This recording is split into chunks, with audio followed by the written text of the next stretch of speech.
Vidi Batlolone masih bersama Anda di Kompas Malam. Saudara, Dana Moneter Internasional memperkirakan Indonesia akan menanggung jumlah pengangguran 5% pada 2025.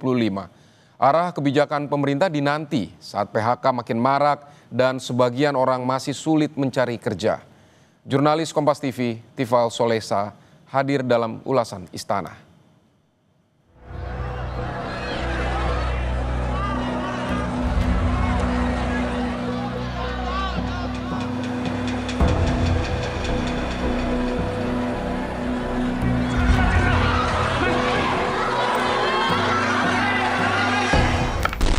Saat sebagian orang bisa mengais rezeki lewat ragam pekerjaan, tapi tidak berlaku untuk sebagian lainnya.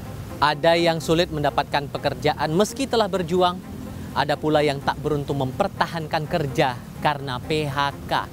Akankah negara bisa memastikan lapangan kerja untuk semua demi pertumbuhan ekonomi yang diidam-idamkan? Saya Tifal Solesa, saja ulasan Istana. Pekerjaan layak jadi salah satu perhatian Presiden Prabowo Subianto saat menyampaikan pidato perdana usai mengucap sumpah di hadapan MPR RI 20 Oktober 2024. Saat rangkaian kampanye pemilu 2024, Prabowo Gibran menjanjikan 19 juta lapangan kerja selama menjabat. Dalam debat Pilpres, Wakil Presiden Gibran Rakabuming Raka menyebut peluang kerja akan banyak terserap di sektor hilirisasi, UMKM, dan pembangunan yang merata ke daerah. Lalu apa agenda ke depan? Kita akan lanjutkan hilirisasi.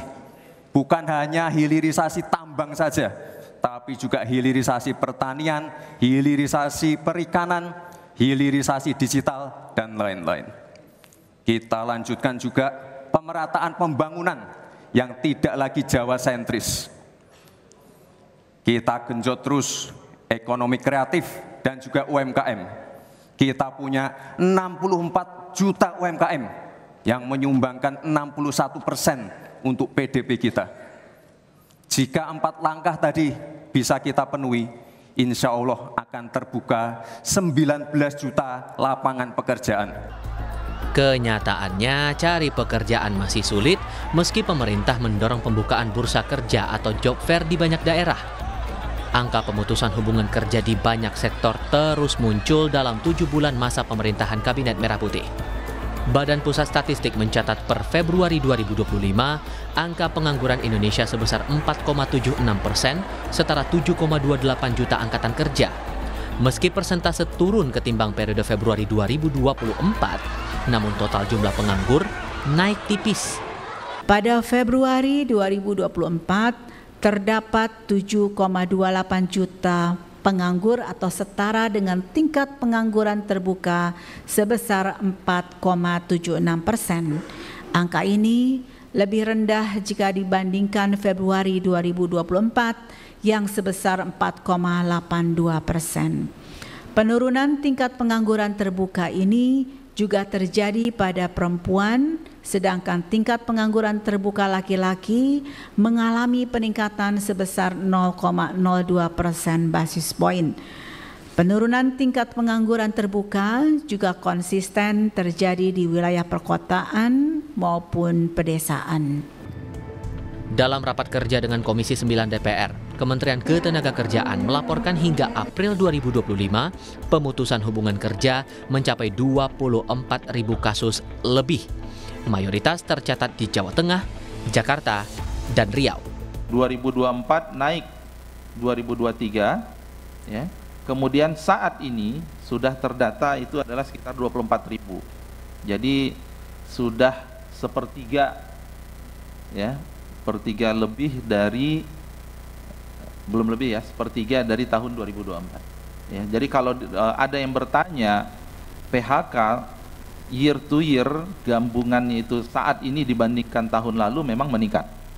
Ya, ini potretnya.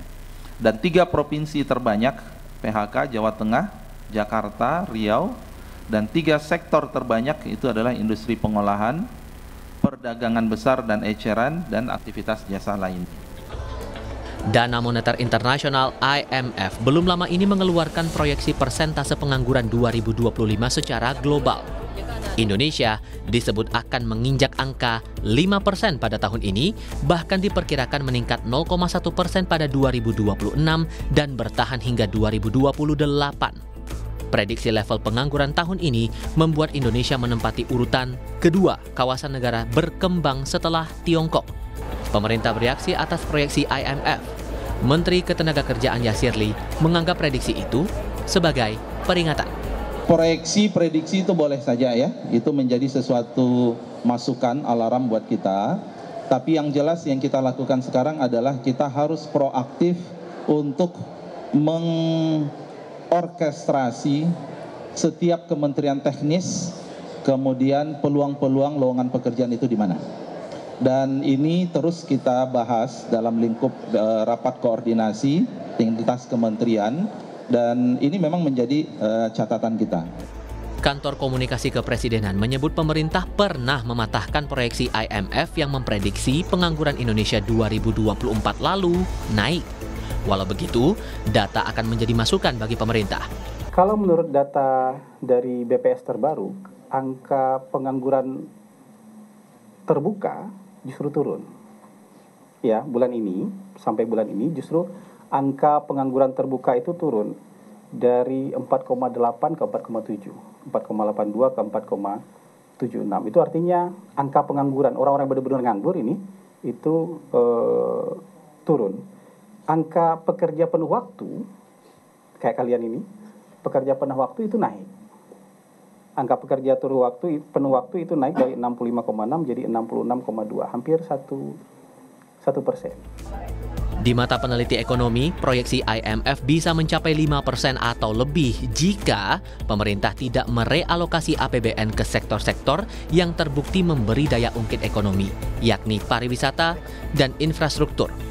Menurutnya, kedua sektor itu terbukti mendongkrak ekspansi bisnis hingga menciptakan lapangan kerja baru. Ia turut meminta pemerintah mempertimbangkan ulang kebijakan efisiensi anggaran. Uang itu nggak dialokasikan ke sesuatu yang proven, gitu. Yaitu sektor pariwisata lewat tadi kan meeting, anggaran-anggaran untuk meeting, untuk infrastruktur itu dinaikkan lagi, gitu loh. Nah, kemudian masalah MBG. Kalau MBG itu mendorong sektor pertanian, itu iya. Cuma multiplier dari sektor pertanian dibandingkan sektor pariwisata itu kan juga berbeda. Gitu kan? Dibandingkan dengan sektor pariwisata dan dengan sektor-sektor yang terdorong karena adanya infrastruktur. Gejolak ekonomi yang kerap muncul tidak boleh menjadi alasan bagi pemangku kepentingan menjamin lapangan kerja untuk semua. Karena pada hakikatnya hidup manusia harus tetap berjalan selayaknya, baik bagi mereka kalangan berada hingga kaum papa. Untuk ulasan Istana, Tifal Solesa, Bondan Wicaksono, Kompas TV.